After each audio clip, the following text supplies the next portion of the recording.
மதகஜ ராஜா படம் ரிலீஸ் ஆயிருக்கு சார். ரொம்ப வருஷம் கழிச்சு வந்து ரிலீஸ் ஆயிருக்கு. வைரல் ஃபீவர்னு சொன்னது ஒரு பக்கம் இருக்கட்டும், அதுதான் சிக்கலே ஆச்சு. இப்போ வந்து ஒரு 3 நாளுக்கு முன்னாடி பார்த்தோம், பேச்சும் சுத்தமாக இருந்தது. ஆமாம், கை காலம் இதுவாக இருந்தது. அப்போ என்ன பொருள் தெரியுதுன்னு கேட்டிங்கன்னா, அப்போ அந்த நிகழ்ச்சிக்காக அவரை வந்து இவங்க வந்து ஒரு அவசர கதியாக போய் குடிக்க வச்சு வேட்டியை கட்டி சட்டையை போட்டு விபூதி வச்சு கூப்பிட்டு வந்து நிறுத்திட்டாங்களோ அப்படின்ற சந்தேகம் வருது. இப்போ வந்து சண்டைக்கோழி 2 படத்தில் வந்து கீர்த்தி சுரேஷ் வந்து அவர் ஹீரோயினா நடிச்சிருந்தாங்க. அந்த டைமில் வந்து இவர் வந்து அவங்கள லவ் பண்ணதாகவும், அந்த லவ் வந்து சேராததுனால இவர் வந்து லவ்லாம் சொல்லக்கூடாது சார். எல்லாம் லவ்லாம் கிடையாது. என்ன இவங்களுக்கு லவ் இருக்குது நான் கேட்குறேன்.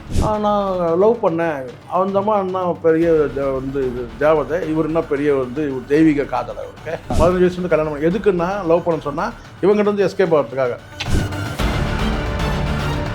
எதிரிகளை முறியடித்தார், எதிரிகளை வந்து பதிலடி கொடுத்தார். எதிரிகளை நீங்கள் வந்து என்ன பதிலடி கொடுத்தார்?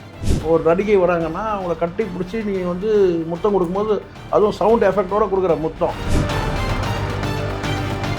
அது நீ கொடுக்குறியா அந்த சவுண்ட் எஃபெக்ட்? இல்லை இவங்க வந்து ஷூட்டிங் எடுத்தவங்க கொடுத்தானு தெரியல. ஆனால் பச்சக்குன்னு ஒரு சத்தம் கேட்டுதான் இல்லையா? இல்லை சார், ஒரு சிஸ்டர் ஒரு ரிலேஷன்ஷிப்பாக இவங்க முற்றும் துறந்த முனிவர் ஒன்றும் கிடையாது, அவங்க வந்து படிதாண்டா கிடையாது, மனமாகாமல் உறவு வச்சுக்கிறது தப்பில்லை சொல்லியிருக்காங்க இல்லையா? அப்போ அதிலே முடிஞ்சிச்சு. அப்படி இருக்கும்போது கேட்டால் அங்கே புருஷ எதிர்க்கே கொடுக்கும்போது மன்சூர் அலிகான் சொல்கிறது கரெக்ட். இப்போ எல்லாம் என்ன சொன்ன கேட்டால், அன்னைக்கு வந்தபோது குடிக்காத வந்தார், கை உதர்ச்சி. இப்போ வந்து குடிச்சிட்டு வந்துருக்காரு, ஆனால் கை உதறாமல் இருக்குன்னு சொல்கிறாங்க. இது எப்படி இருக்குது? அந்த சுசித்ரான்ற பெண் வந்து மறுபடியும் கூட சொல்லியிருக்காங்க. ஆமாம், இந்த மாதிரி யாரெல்லாம் இந்த மாதிரி சர்ச்சையில் வராங்களோ அவங்கெல்லாம் அப்போ அப்பியர் ஆகிடுறாங்க. சம்மன் இல்லாமல் அப்பியர் ஆகிடுது. இந்த பொண்ணு வந்து கேட்டால் இவர் என் வீட்டு வாசலில் வந்து நின்னாரு. அதே சார் இவங்க இந்த மாதிரி ஏதாவது ஒரு பிரச்சனையில் இருக்கும்போது மட்டும் இதெல்லாம் சொல்கிறாங்க. அஜித் மேலே வந்து ஏதாவது பாலியல் ரீதியாக இந்த மாதிரி ஏதாவது குற்றச்சாட்டு சொல்ல முடியும்? நார்மலாகவே நெகட்டிவாக அவரை பற்றி யாரும் எதுவுமே அதுதான் சொல்கிறேன். இங்கே இப்போ புரியுதுங்களா? இங்கே நல்ல பேர் எடுத்து ரொம்ப வருஷம் ஆகும், கெட்ட பேர் ஒரு செகண்ட் எடுத்துடலாம். அதே தமன்னாவோட ஆக்ஷன் ஒரு படத்தில் வந்து இவர் விஷால் கூட டான்ஸ் ஆடி அதான் அந்த டூயட் பண்ணியிருப்பார். அவ்வளோ ஆபாசமான ஒரு உடையாக இருக்கும். அந்த உடையை எவன்டா டிசைன் பண்ணால் செருப்பால் அடிக்கலாமான்னு தோணும். பிக்னியில் இருப்பாங்க. ஆமாம், அது எங்கே மறைக்கணுமோ அங்கே மறைக்காமல் பின்பக்கம் வந்து பாதியை காட்டுற மாதிரி இருக்கும். கால் கீழே வந்து ஷூலேருந்து முழங்கால் வரைக்கும் பார்த்தீங்கன்னா ஒரு ஷூ மாதிரி போகும்.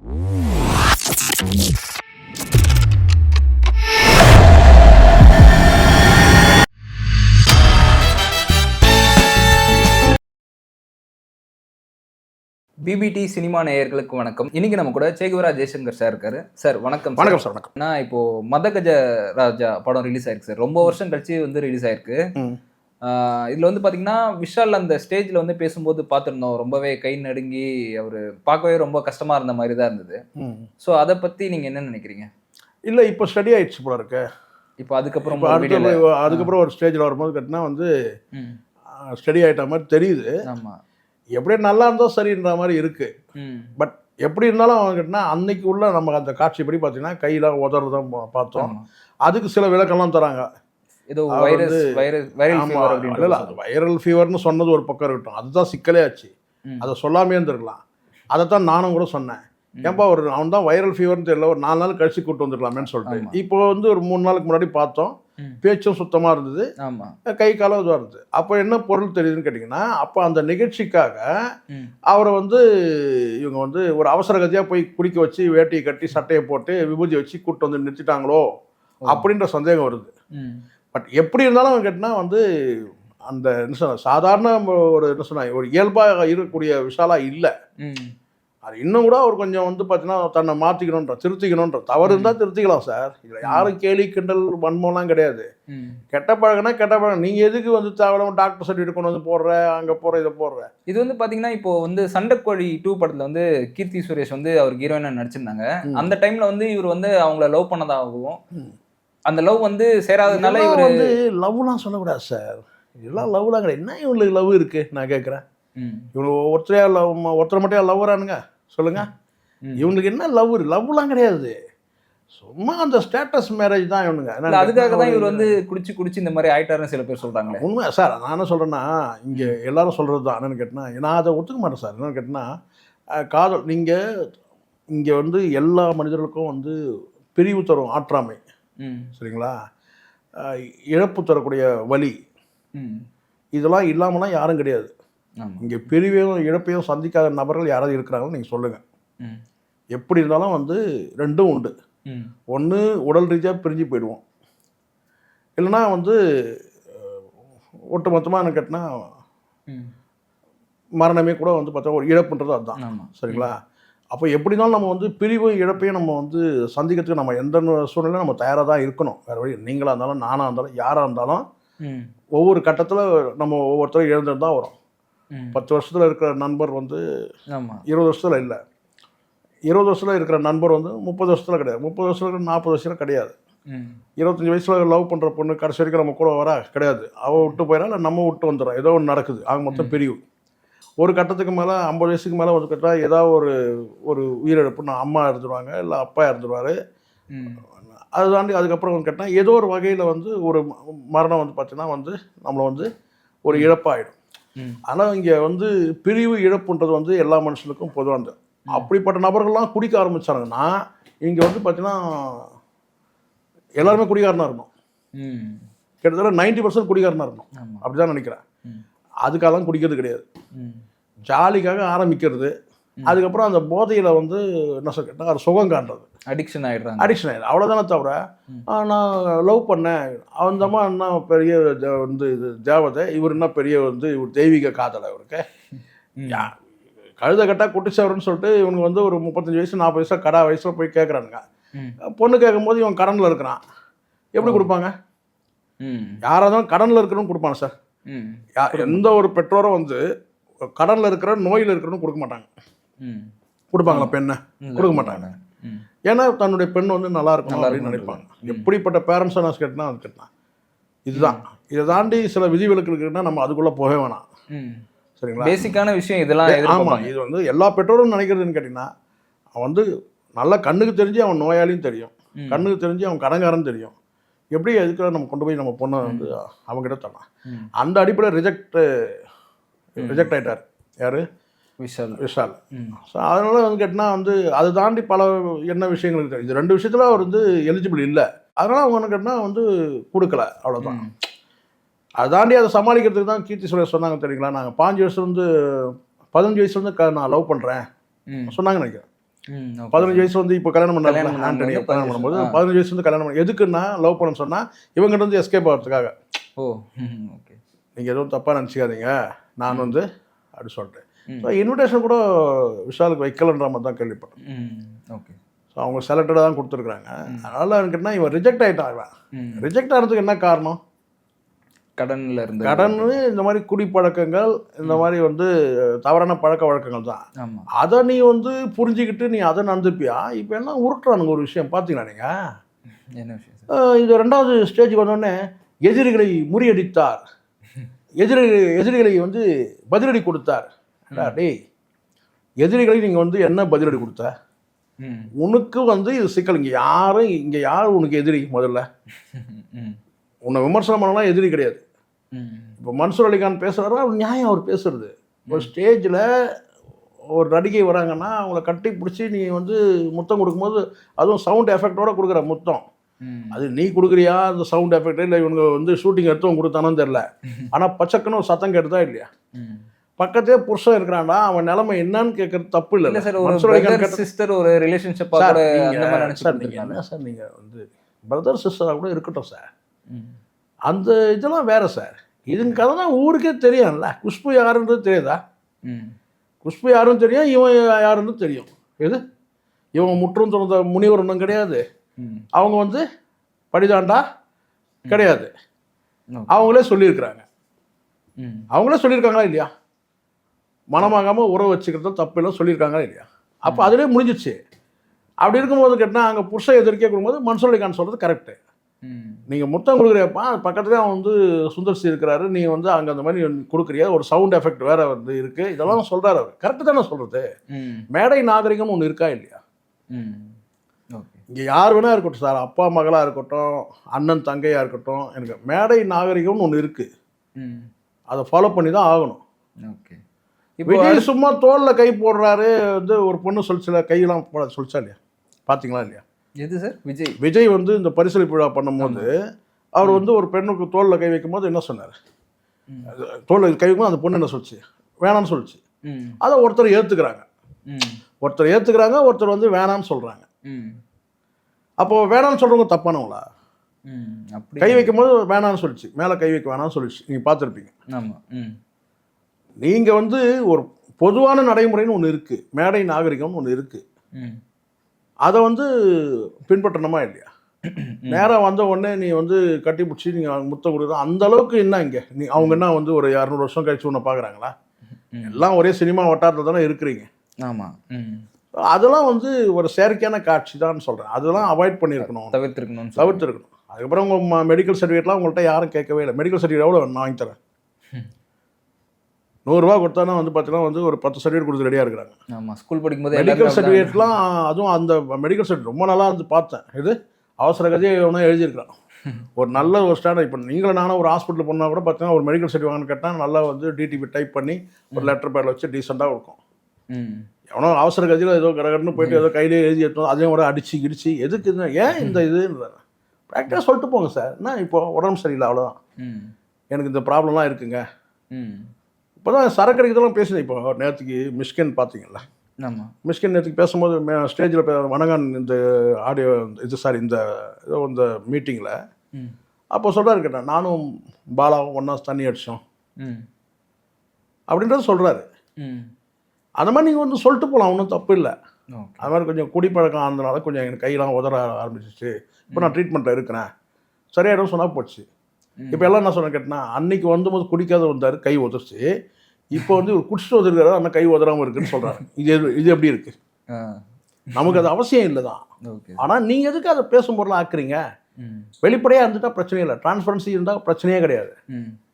நீங்கள் ஒரு விஷயத்தை மூடி மறைக்கும் போது தான் வைரல் ஃபீவர் அது சொல்கிறது யார் டிடி சொன்னால் நம்ப முடியுமா சார்? நம்ம அது அவங்க தான் முதல்ல இருக்கு. அவர் வைரல்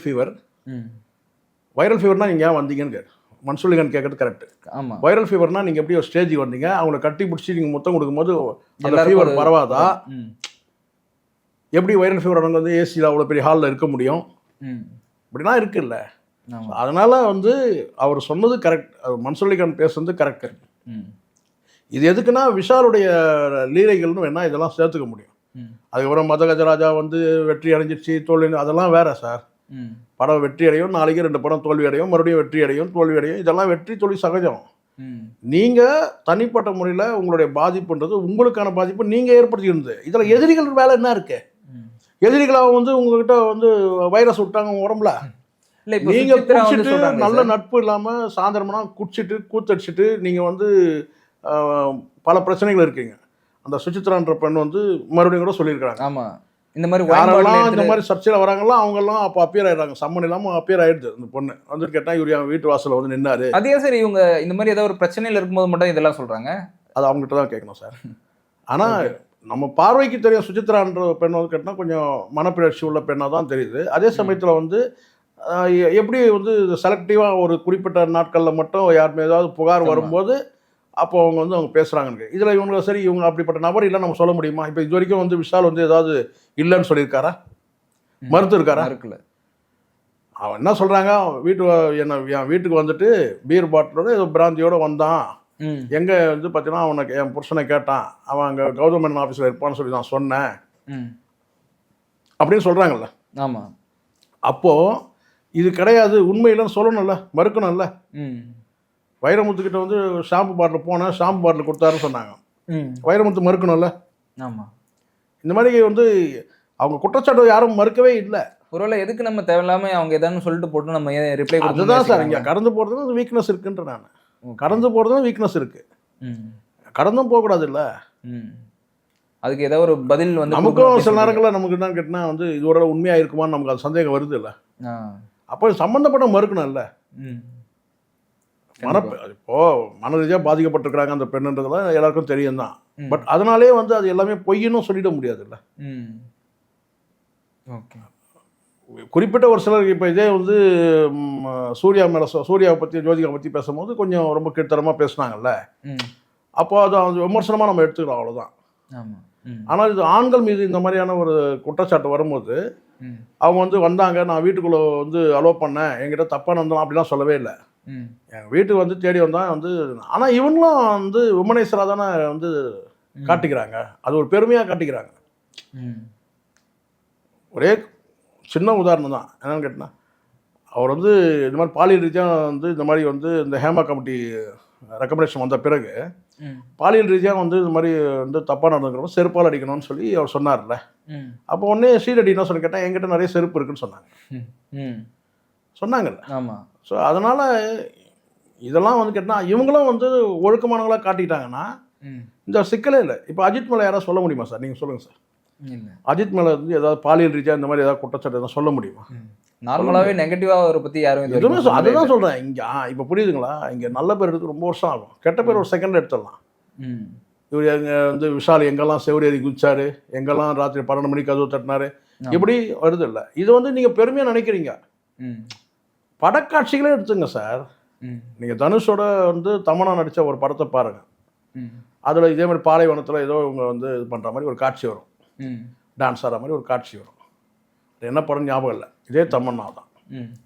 அதே தமன்னாவோட ஆக்ஷன் ஒரு படத்தில் வந்து இவர் விஷால் கூட நடிச்சு டான்ஸ் ஆடி, அதான் டூயட் பண்ணியிருப்பார். அவ்வளோ ஆபாசமான ஒரு உடையாக இருக்கும். அந்த உடையை எவன்டா டிசைன் பண்ணால் செருப்பால் அடிக்கலாமான்னு தோணும். பிக்னியில் இருப்பாங்க. ஆமாம், அது எங்கே மறைக்கணுமோ அங்கே மறைக்காமல் பின்பக்கம் வந்து பாதியை காட்டுற மாதிரி இருக்கும். கால் கீழே வந்து ஷூலேருந்து முழங்கால் வரைக்கும் பார்த்தீங்கன்னா ஒரு ஷூ மாதிரி போட்டிருப்பாங்க. இதுக்காகவே அவங்க ஏதோ பனி பிரதேசத்தில் போய் எடுத்தாங்க. எல்லாமே க்ரீன் மேட் போட்டு எடுத்தது.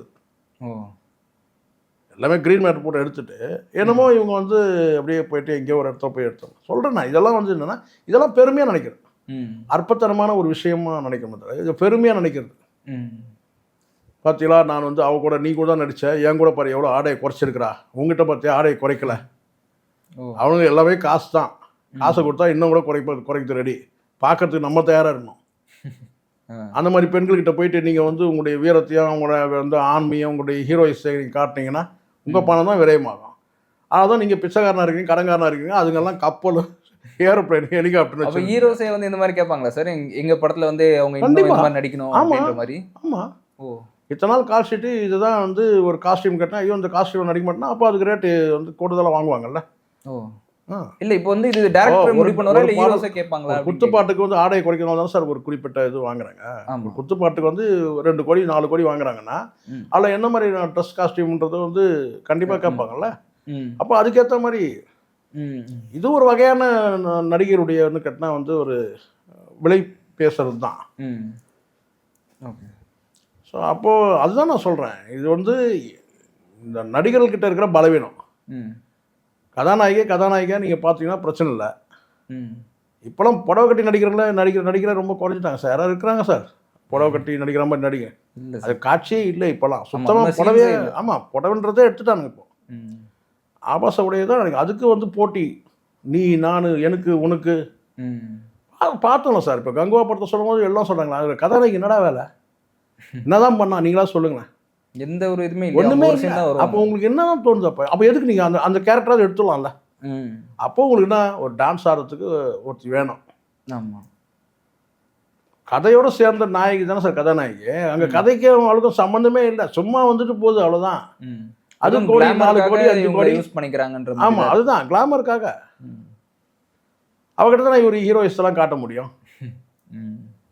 ஸோ அதனால் இதுதான் காரணம் தவிர இங்கே வந்து ஒரு எப்படி இருந்தாலும் விஷால் மாதிரி நபர்களுக்கு வந்து ஒரு என்ன சொல்கிறது, பாலியல் என்ன சொல்ல கேட்டினா பாலியல் ரீதியாக ஒரு பெரிய வித்வானாக காட்டிக்கணும்னு சொல்லிட்டு பண்ணால் அப்புறம் கை கால் உதற தான் செய்யும். ஒழுக்கமாக இருங்கன்னு தான் நான் சொல்கிறேன். ஒழுக்கமாக இருந்தீங்கன்னா இங்கே ஒழுக்கமாக இருக்கிறவங்க இருக்கிறாங்க இப்போது சினிமாவில். நீங்கள் எங்கே இருக்கிறீங்கன்னு பாருங்கள், அந்த கூட்டத்தில் நீங்கள் எங்கே இருக்கீங்க?